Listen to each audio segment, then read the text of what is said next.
My wife, Monica, is running out to our car to see if I left my glasses in there. I went out of my way. Oh, here they are. Thank you very much.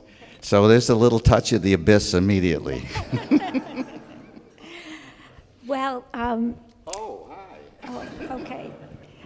Hello, everyone. Thank you to CC and the church for hosting this event to celebrate Phil's new book, Comforts of the Abyss. This is such a beautiful place. I love this church, and it's a real boon to our arts community out here, so we're really thrilled that you're hosting this event. I wanted just to give you a bit of background.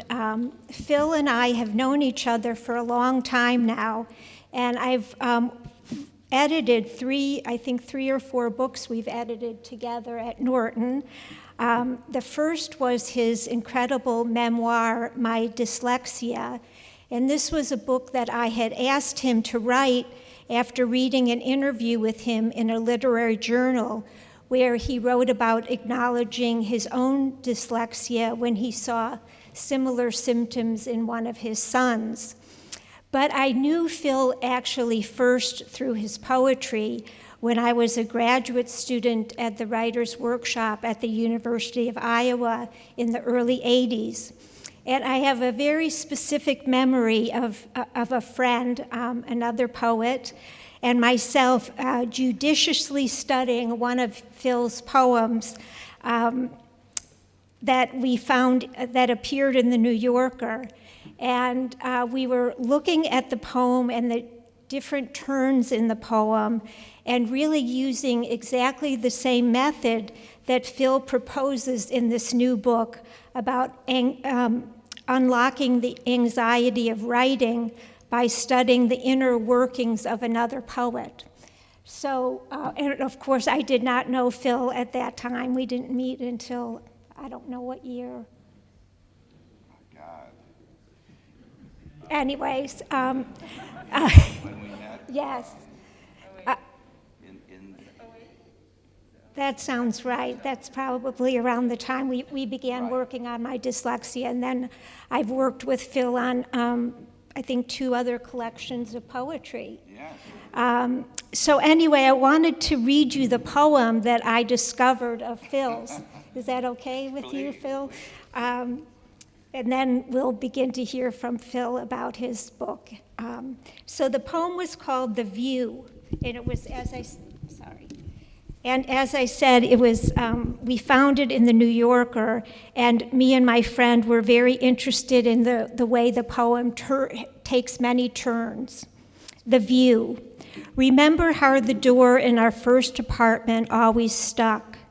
Now the building is a Chinese laundry, and the Spaniard who kept us up clapping flamenco asked where you were.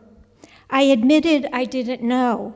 Perhaps too much happens, and the loss is finally for something that never existed. Returning may be a step forward, but now the question is how much we can bear to question.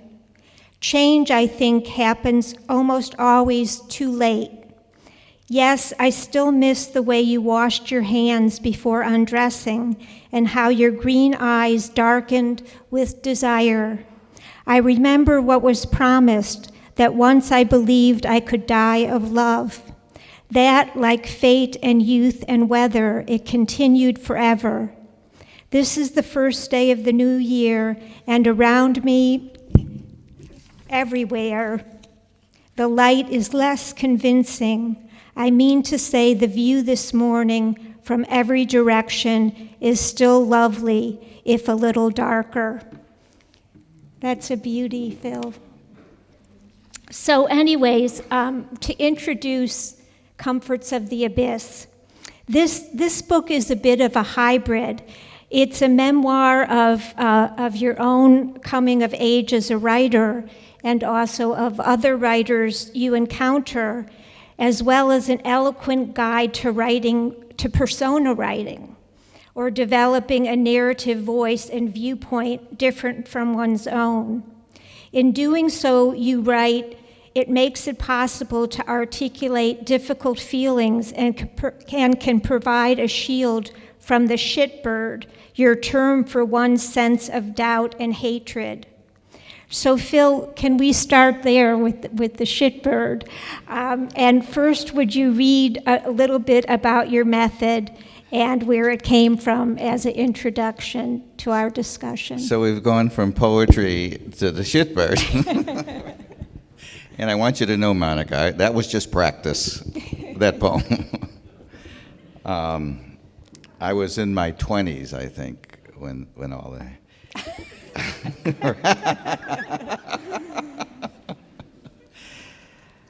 Well, I have to admit, thank you so much, Jill. I have to say, this book wouldn't exist without this woman. Talk about a guiding light, and just the wisdom and I started this book Monica told me in 2003 that our school was struggling and could I maybe write something? And I said, of course. And she said, well, how long do you think it'll take? And I said, a year or two, 2003. So that's how quick I am. And yes, I will begin with, I'll read a little from the beginning.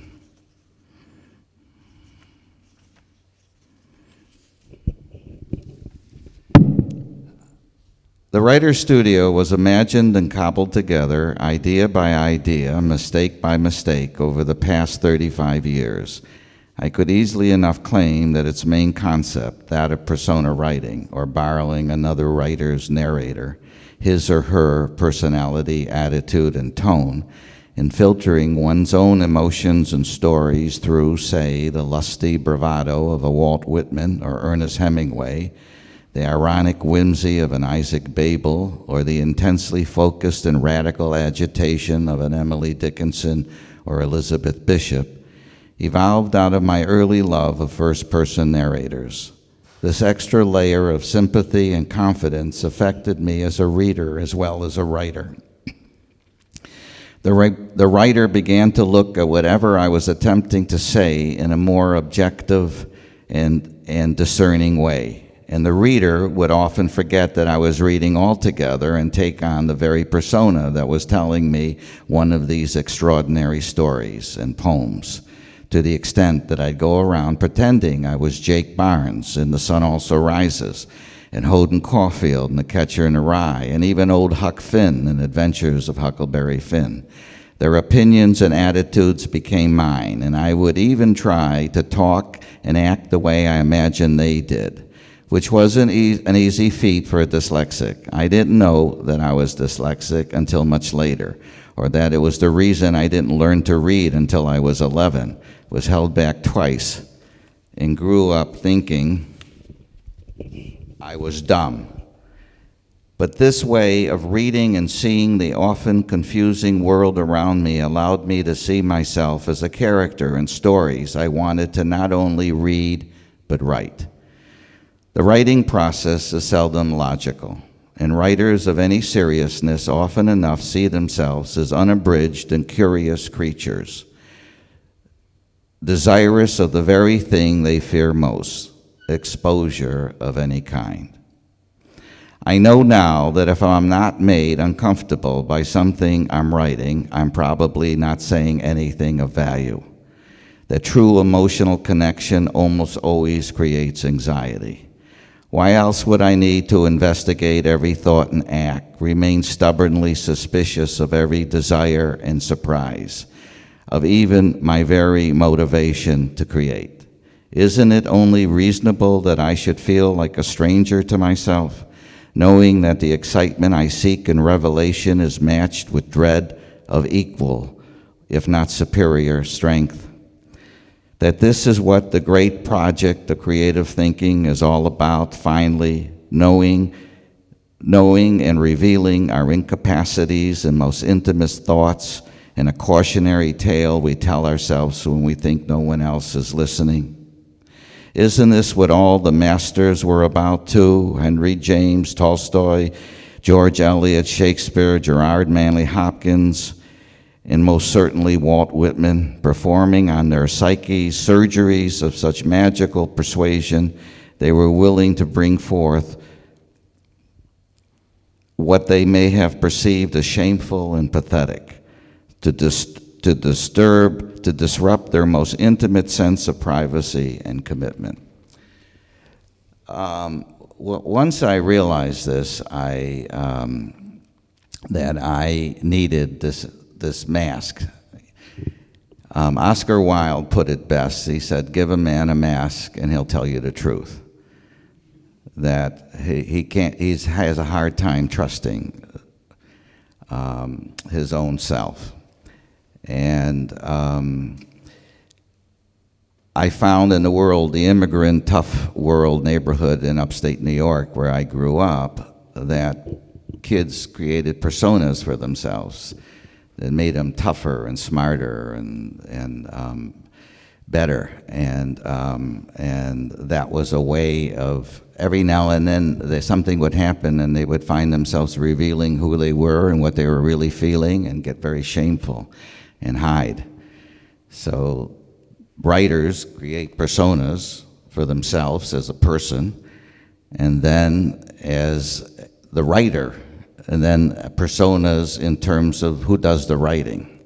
So that's probably enough for now. Well, I didn't really get into the shitbird, but I will. Well, I'm going to ask you about the shitbird because when I remember one day I took Phil out to lunch. We would meet occasionally at the Oyster Bar, maybe every 6 months in Grand Central, and Phil told me that he was working on this book about the school where he teaches. And he told me the story of the shitbird. And I asked him what that meant. And I think, Phil, you ought to tell the audience what it means for you and how you came to find that metaphor. I remember also, did I manage to turn this off? Yes. Here, you want mine? We'll switch. I'm sure it works. No, here. Oh, there. I think it worked. Okay.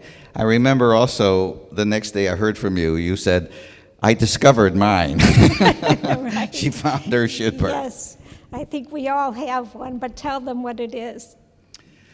Well, the shitbird, I had a friend who was at Iowa, where I went to. He was the most brilliant of all the students. When I was a first-year student, he was on the stage with all the writers because he did this translation of a Holocaust poem by Paul Celan, and he was being shown off. And I remember all of us we couldn't believe that anyone published a poem in Daedalus, which was very prestigious. And they were so proud of him. And he wrote me a letter once because he introduced a shitbird to me. And I'll read that. He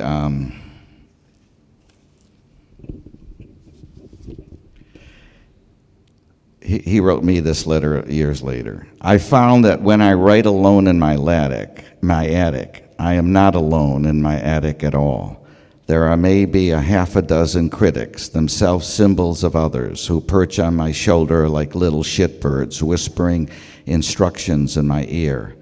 Ralph Dickey can hardly get a word in edgewise. I'm fighting that now that I've recognized it. I've been so afraid of the person I am truly destined to be. I've been willing to accept all kinds of substitutes, disguises, camouflages. The most attractive one to me, I suppose, is that of a Jew, preferably East European or Russian. I used to say, as a Russian Jewish girl I lusted after once said to me, that I had a Slavic Jewish soul. But that's not who I am. I am a black man." It's interesting that Ralph introduced me to all the Jewish writers I knew. Isaac Babel, Yehuda Amichai.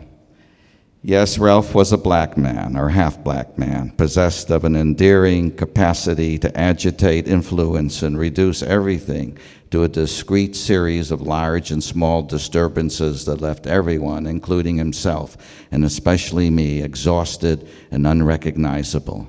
He wrote beautiful musical poetry about his being black and white, and so ethereally indescribable, he often felt omniscient and invisible at the same time.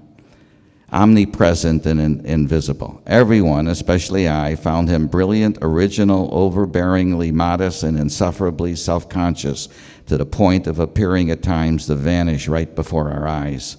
It's stunning, therefore, to realize that I only knew him 5 years, from when we first met at the University of Iowa's Writers' Workshop in 1967 to 72, to when he killed himself, and that those 5 years would manage to influence and change so much of my life as a writer, teacher, and man. He grew up, and at the age of 6, his white mother pulled him aside and explained to him that his white father no longer wanted him to live with them because he was black. His father had discovered that his skin was turning cinnamon and his hair curly, and that he could no longer live with them. He had to be put in foster homes, and that he had to leave. It was either he leave, or the mother and his two brother and sister would all have to leave.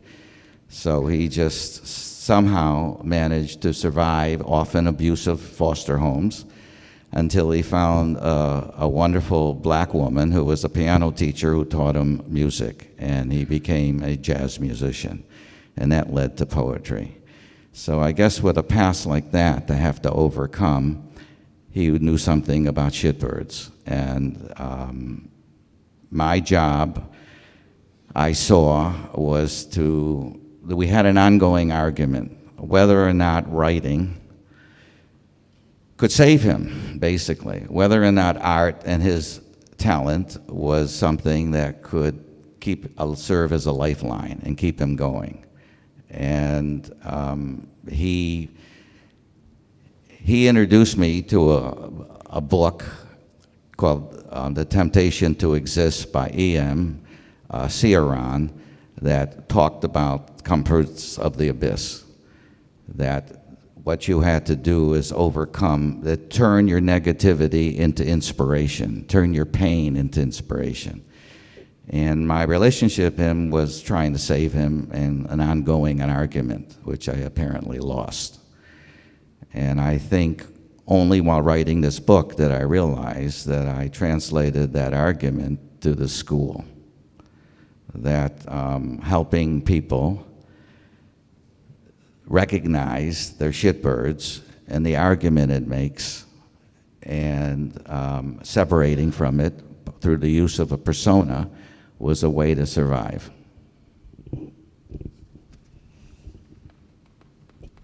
Yeah, he sounds like such a remarkable person, Phil. And I know from reading your book and editing it how important he was to you also as a poet.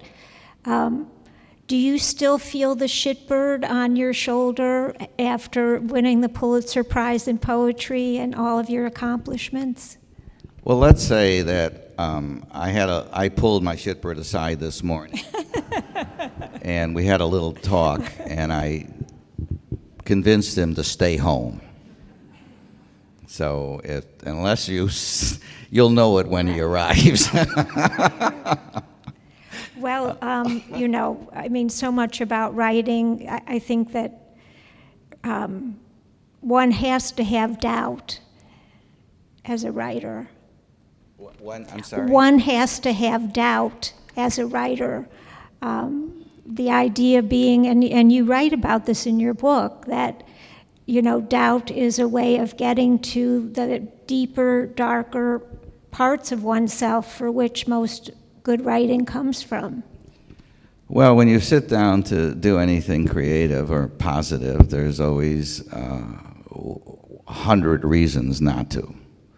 100 reasons not to pursue something positive, something that might be exhilarating and inspiring. And you have to look around for the maybe one little reason to pursue it and do it. And it's usually there, but it's usually hard to find. And you have to somehow win that argument. You have to somehow pull that one little reason up over all the 101 reasons not to. And I've never met a writer. I mean, all the writers I've known had theirs. I could go into, I grew up in this tough immigrant family, and my father kept failing at one business after another, and my mother had to live in this house with her crazy older brother and her mother, and we had to survive a lot of disappointment. And I first was an artist. I wanted to be a painter, Van Gogh, and I found myself imagining seeing the world the way Van Gogh did. And that led later to my falling in love with a book called The Moviegoer by Walker Percy. Our dog is named Binks after his character. And because the first person persona spoke so warmly, so charmingly, so consolingly, that after reading one page, I realized that he was addressing me the way I secretly wanted to address myself. It was so comforting. And I read the book straight through. It was the first book I ever read straight through, because reading is an ordeal. It still is. And I fell in love with the voice, and I realized this is what I wanted to do. And it became my persona. And when I looked at my crazy family, who were acting out all the time, I started looking at them through Binks's eyes. And I didn't know, but he was also a trained shrink. It's a wonderful book called The Moviegoer, and looking at this family and their struggle with this more distant, kinder, more sympathetic, curious persona allowed me probably to save myself. It gave me, I could become Binks through writing. There was such a thing as that magical thing called transformation, and that allows us to turn pain into inspiration.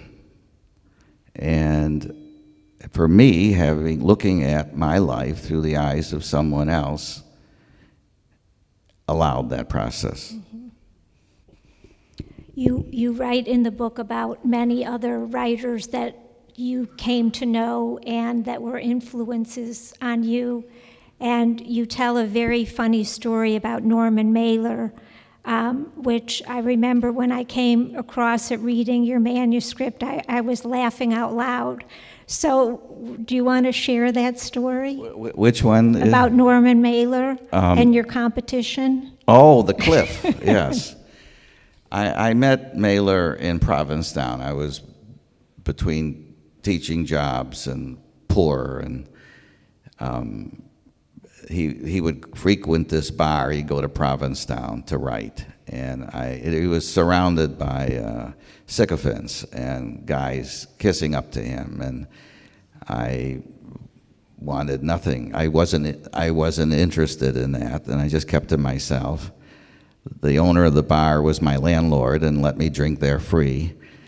So Mailer, of course, became curious. Who was this young guy that the owner said was a writer who wasn't interested in him? And the more curious he became, the less interested I became. So, of course, he liked that. And I think what he recognized in me was the street kid who invented dangerous games, reckless games, that it allowed me to, especially as a Jew in a neighborhood where I would play with the kids all summer and they'd go back to Catholic school and find out that Jews weren't their friends and I would have to fight them. We'd go from close friends to sworn enemies. So dealing with all of this was inventing games, and often dangerous games like swinging windows back and forth and who would be the first one to duck and lose. So Norman and I would visit him in Stockbridge, and we would take hikes, and we would go up this mountain in Stockbridge.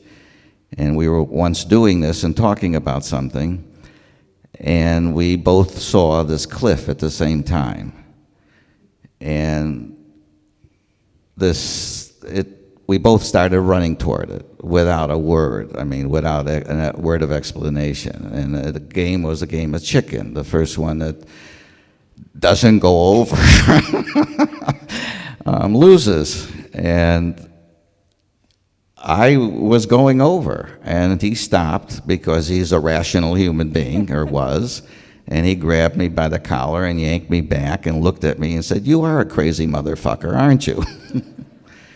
And so that we became friends. He liked that. He enjoyed that. And we became close friends. And the friendship was based on this recklessness, this fearlessness, this dealing with the abyss in ourselves, feeling that really you have nothing to lose, that you might as well go for broke, because if you don't, you end up losing anyway. And didn't you also go skiing with him? Or what?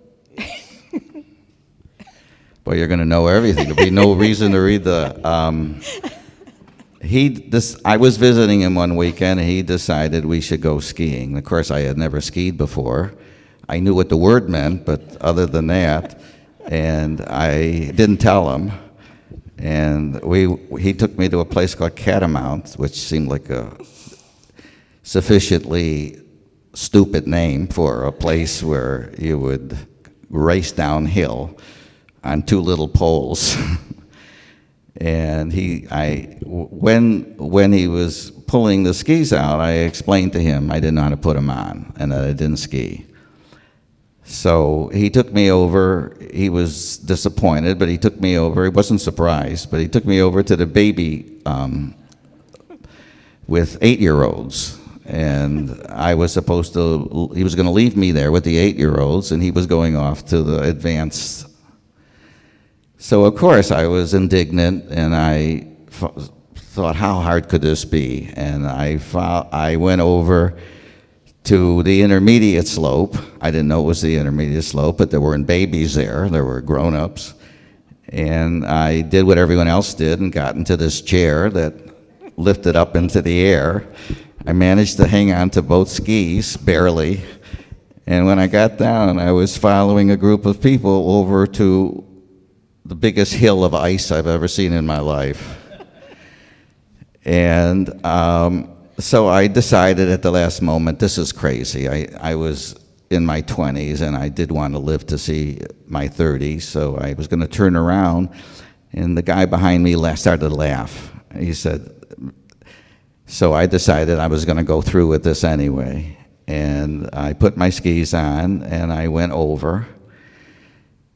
And I saw that people in front of me were doing this weird action. They were going back and forth. I guess it's called traversing or skiing.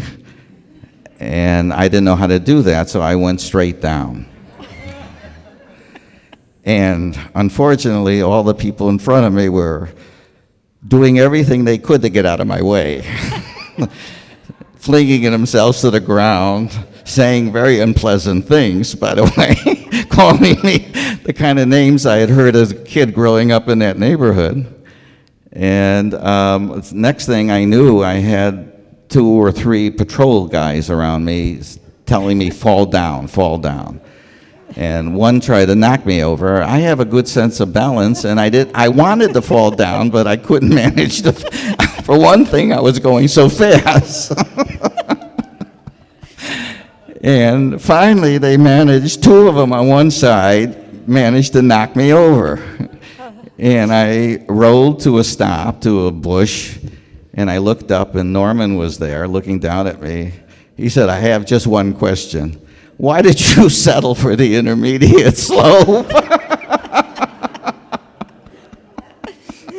Oh, boy. He couldn't take me anywhere. Well, thank you, Phil, for telling that story. I wanted everyone to also know that there is a lot of humor in this wonderful memoir / book about becoming a poet / how persona can unlock creativity. And I'm really curious also about how you chose the title. It's so interesting to think about comforts of the abyss. When we think of the abyss as being the darkest place. Well, my friend Ralph gave me this book by Cioran, and he talks about the abyss. He talks about what he means by this. Here,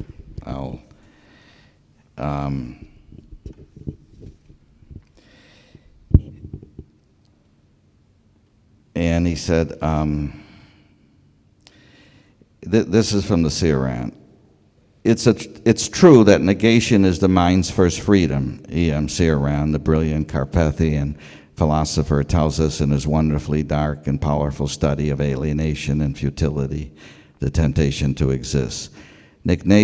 Negation being a negative habit, fruitful only so long as we exert ourselves to overcome it, adapt it to our needs. I was moved by these words long before I understood them, or my perverse fascination with my own negativity and feelings of fragility and helplessness. A friend, Ralph Dickey, who attempted to introduce me to a more esoteric world of literature long before I understood why I was so resistant to reading any more than what seemed absolutely necessary, first told me about Cioran in a letter he wrote in 1970. "Maybe I'll Xerox it and send it to you. You should buy or steal copies of his books. He is brilliant, if nothing else, well, horrifying too. And he probably is right in his fundamental argument that consciousness is a disease, because he's right in almost every point along the way. He was constantly giving me books to read. We were in our own ways attempting to illuminate the world of darkness that lived in us with literature and our writing. And it's more than ironic that I should find a title for this book in a book he first told me about nearly 50 years ago. Ironic and beautifully fitting." I think what he meant by that is the need to recognize, not be afraid and avoid the darkness in yourself, the abyss, and not only to find comfort in it, but to try to turn it or pain into inspiration. And he said that is basically the basis of all art, and maybe love and friendship. If you ignore or try to pretend that the abyss isn't there and that you're living to some degree in it, the other stuff can't happen. And I'll just look at the world today. If you turn on the television or look at the news, just imagine you go to buy groceries in a store, or elementary school, or a country that one moment is free and proud of themselves and the next minute being expunged. That's the world we live in, and trying to come to terms with it and understand it, you can't do it by repressing it. I have worked for so long with my students, and what I find is when they reach a certain level of prowess of confidence that they're ready to even think about what their real subject is. And to help them do that with the use of a persona is an act of bravery on their part, and it's always inspiring. I was in my 60s when I discovered that what my true subject was failure. And that I had grown up around it. It was the air we breathed. It was what we ate and drank, the fear of it. In other words, a kind of abyss. And by not denying it anymore and accepting it and writing about it, I discovered my subject for the first time and wrote my most successful book, ironically.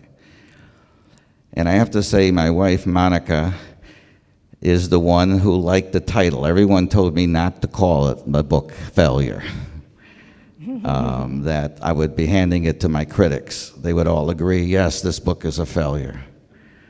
And she was right, and she also liked Comforts of the Abyss. She's a good critic. So Phil, just one last question, and then I'll open it up to the audience. Could you tell us an example of what you would tell a student about why to use persona? How do you direct them in that way? Well, the school's based on, we have a craft class and we teach different books. We teach Jill's books and all these other books, and they do exercises using the persona of those writers to deal with certain material, and in doing that, they find eventually a persona. I can see a friendly face here. They find a persona that they're going to use that speaks to them and for them in a way that others don't. And the way that Walker Percy or Hemingway did for me as a kid. And that persona helps them deal with the darkness inside them. I have to say that this year, unlike any other year, more so than any other year, I found that to be true by discovering, it's in the book, an exercise that based on journal writing. I was reading, Cheever's journal and Virginia Woolf's journal writing, and all their best work came out of what they could do in the journal. The journal, in writing a journal, you have at least the illusion that you're writing to yourself. It's private. When you're writing a poem or a story or a novel, you're worried about judgment. You're going to have to send it out and be judged. And this illusion helps. Now, if you write a journal entry and you also use a persona, it's a double layer of protection and defense and distance. And during this pandemic, for the last 2 years, I've had results unlike I've ever seen before. And the school just ended this week, so there's talk about that magical transformation that's happened. People are dealing with subjects they've never been able to go near before. And it's just really, truly remarkable and moving and inspiring. And it's unlike anything I've seen. And I keep thinking, can't we go back to our work? Nope, they won't do it. Well, thank you, Phil. I'd like to know if anyone has a question they would like to ask. Yeah. I think you're going to get a microphone. You're going to get a right microphone. now. Yeah. You're calling it transformation, but I'm also thinking about transference, and I think there's a connection there, but I'm not sure what it is. Well, my first reaction is that they're pretty similar, but your transference in the psychological, technical sense, that you're transferring your feelings onto someone else, or you're identifying with someone to the point where you're doing that. Whatever that process is of using a persona, it gives you courage, because it works so well for this other writer. Joan Didion all but confessed that, to the same extent that Cheever did, that Hemingway was their persona, that they use. Didion's clipped, rhythmic, declarative sentences comes right out of Hemingway. And Cheever talks openly. The thing Cheever was proudest of is being at a party in New York and having Hemingway's widow, Mary Hemingway, confide to him that once when they were living in Havana, Hemingway woke her up in the middle of the night, something I'm sure he did fairly often, and read her a story he had just read in the New Yorker called Goodbye, My Brother, about Cheever's older brother. And he said, this is as good as anything I've read in a long time. It's as good as Chekhov. And when she told him that, Cheever, it made his life. It was the most powerful thing. So, yes, he did the same thing, and so did Didion. She used that tough, confrontational stance to write books that were unbelievable, beautiful. Play it as it lays.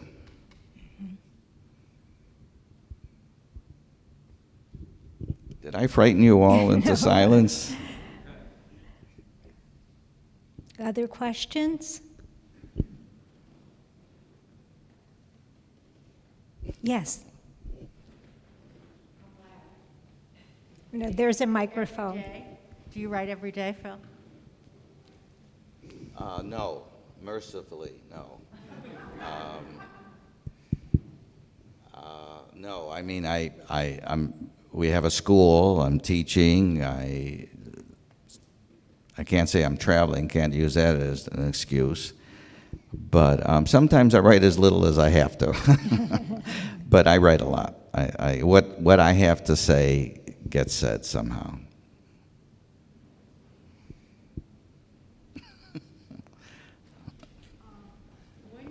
Here's a microphone. Did you know the extent of the book?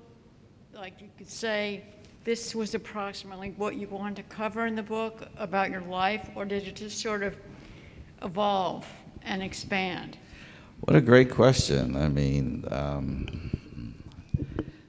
No, it kept changing and changing and changing. I first thought I was going to write this book just about the school, and then of course it moved into biography, and I realized that I had to talk about my childhood, because really the need for persona went back that far, and it kept changing and changing. And by the time that Jill got a hold of it, she realized it needed to have more of that, more biography, more of a memoir, and somehow this one chapter should probably follow the next.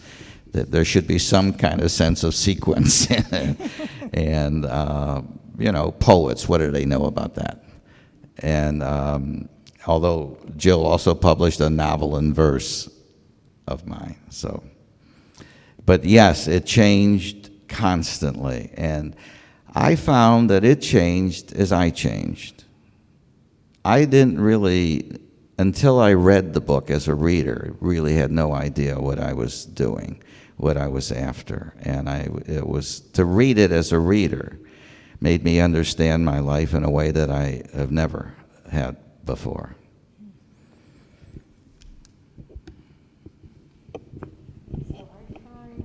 Well, thank you. My husband normally tells me that I talk too much about my childhood and my past. That, by the way, my childhood was a very nice childhood. But I think that it is healing for me when I talk about my past or things that happened that were not good in my life. When I talk about them, I heal myself.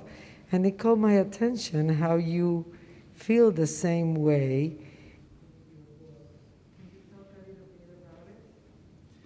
You know, I'm not wearing my hearing aids because I have a mask, so I didn't hear all of that. Could she? Oh, that's not working. I could explain. Could you? I think if I'm hearing correctly, what is your name? Yavina said that she finds it very healing to talk about her childhood stories from the past, whether they're joyful or more difficult, have been very healing, and she wondered if that's what you do as a writer. Yes, if you, certainly with a persona, if you go back, and if I go back and look at yourself as a child, suddenly if you pick a persona who's sympathetic, as you know, we weren't always sympathetic to ourselves, and we had people around us who weren't sympathetic. So suddenly, if you're looking at that same child, that same degree of innocence and confusion, through more sympathetic, knowing eyes, you free that child. It's a form of liberation. You can free her to, you can learn to love her, and where it wasn't so easy before. Phil, no surprise. I am that husband, and I do love listening to Janina's experience as a child and our family growing up. You know, is there a way of taking your mask off when you talk? Maybe that'll help. I know people don't want to do that, but I think okay. I'll have an easier time hearing. Yeah, no. I was admitting to being her husband, and loving listening to the stories of her childhood. They're remarkable and healing for me as well to know that it's all possible. But my question is, if you had one bit of advice to give to someone who is about to write their memoir, what would that be? Try to make peace with the idea of telling the truth. Even looking at the word in a different way or a different perspective. That the truth sometimes means different things. And not in terms of how you imagine people will best receive you or like you best, or what the you want to present when you go to a party that's charming or is likable. That's a great question, thank you. I just discovered that in every draft after draft, in trying to tell the truth, I was portraying a degree of fragility and vulnerability that I didn't want to deal with before. What was underneath all that recklessness and toughness and fearlessness?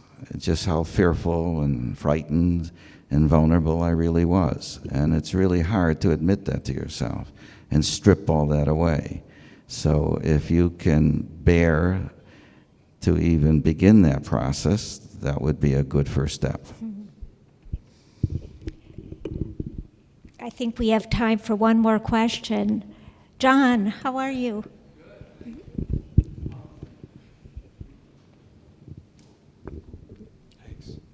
Is there a clear line for you between the borrower and the imposter? Because it seems to me like it's kind of the edge of the precipice. If I think of somebody like Richard Feynman, who writes about how he, from the time he was growing up in Rockaway until he won the Nobel Prize, was always trying to get over on people. And I think that there's a certain element of that in what you're talking about. Is there? No. I'm glad you said that. See, even the word imposter is a negative term. It means faking it, pretending you're someone that you're not. That's the very thing you have to get out of, avoid. That the whole idea of using a persona, you're not, the better you use it, the more you become yourself. No one with any of these students would ever say, well, this is Dickinson, or this is Keats, or this is, Toni Morrison. The more effectively you use it, the more you're being genuine and truthful. And that's the great irony, and so that's a wonderful question. The idea that you're going to be an imposter is, in pretending you're someone more important, is the very thing that you're using it to get away from. Unfortunately, when we write as ourselves, we are being imposters. When we write as ourselves, we don't know who we are, and we're faking it without consciously applying a tool that allows us to express ourselves. So thank you for asking. Now, can I have one more? My son wants to ask a question, and you raised your hand before, and do you still want to do it? No? Oh, I thought he was, okay. I'm sorry? Okay. Anyone else like to ask a question? How has your son affected you writing this piece? And has he influenced you in any single way, knowingly or unknowingly? Has your son influenced you writing this particular book, are you asking? Yes, all the time, both of them, but yes. There's a attitude, a wholesomeness and genuineness, if I may say, as a proud father, an acceptance of the world in a way that I'm inspired by it all the time. Mm-hmm. He just is very interested in Hemingway too, by the way. Well, Phil, thank you so much for being so open and generous in your conversations about your book. And I would ask all of you, one thing that occurred to me as you were talking is that this book is not just for writers. I think artists, I think anyone who is interested in creativity and exploring that side would really appreciate your methods. And so I thank you. And Phil will be signing books in the back table. So thank you all. Big clap.